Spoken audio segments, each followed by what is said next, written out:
घाममा अन्डा पकाउने अब आज हामी कतिको पाक्दो रहेछ हेरौँ है त। यहाँ राख्ने ताई आधी घन्टाको लागि, अनि यो पानी राख्ने, अनि यो पानीको चाहिँ हामी चिया बनाउँछौँ ल। यसलाई पनि आधी घन्टाको लागि यहाँ राख्ने छोडिदिने। अनि यो चियापत्ती छ, यो चियापत्ती चाहिँ यो पानीमा लगेर हालिदिने। अब छोडिदिउँ है त आधी घन्टाको लागि। यस्तो छ हालत हाम्रो धानको बिउ पनि घामले सबै खाइदियो।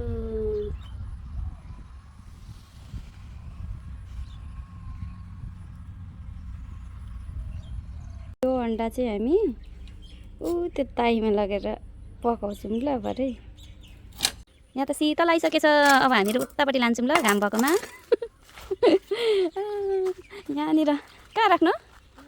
यहाँ राखौँ ल, यहाँनिर राखौँ है त, यहाँनिर राखौँ है त, यहाँनिर छ है त। ए अन्डा पकाउने एकछिनपछि ल। ल हेर्नु है हाम्रो चिया पनि अब पाकिसकेछ। यो चिया खान आउनु है, घाममा पकाएको चिया। अब यहाँनिर अन्डा पकाऊँ ल, पाक्छ कि पाक्दैन ल।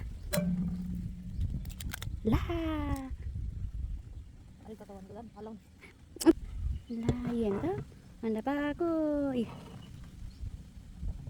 घाममा अन्डा पाको, झापाको गर्मीमा अन्डा पाको। ल यतिको पाको है, आधी घन्टा सेकाउँदा, आधी घन्टा पनि सेकाइन होला हामीले घाममा। यतिको पाको अन्डा अम्लेट, यतिको चाहिँ भएछ आजको काम।